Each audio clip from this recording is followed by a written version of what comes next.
पोकळे साहेब, तुमची ओळख आणि विरंगुळा ग्रुपबद्दल थोडक्यात माहिती दिली तर बरं होईल.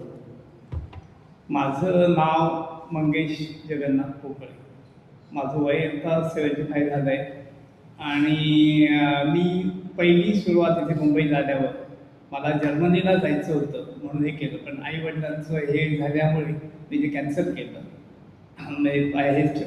फाडून टाकला.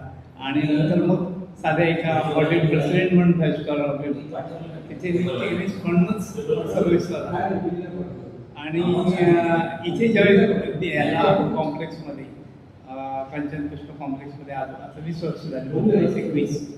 आणि त्यावेळेस मला पहिल्यापासून समाजसेवेची आवड होती आणि काहीतरी इथे करावं किंवा हे करावं, झाडं तरी लावावी असं एक हे झालं आणि मी त्याच्यात उतरलो. आणि कुठेही जिथे जिथे काही सार्वजनिक काम असेल तिथे तिने असायचं आणि त्याच्यातूनच आवड निर्माण झाली. आणि असं वाटतंय की याच्यासाठी लोकांसाठी म्हणण्यापेक्षा सगळ्या ज्येष्ठ नागरिकांसाठी काहीतरी करावं असं मनाला वाटत आहे. आणि त्यासाठी संधी दिली मला राजू सावंत म्हणून जे आले नवीन, त्यांची ओळख झाली आणि त्यांनी संधी दिली आणि असंच काम करत राहावं असं मला वाटतं. पोकळे साहेब, आपण इथे आलात, आपला थोडा वेळ दिलात बहुमूल्य, त्याच्याबद्दल आभारी. धन्यवाद.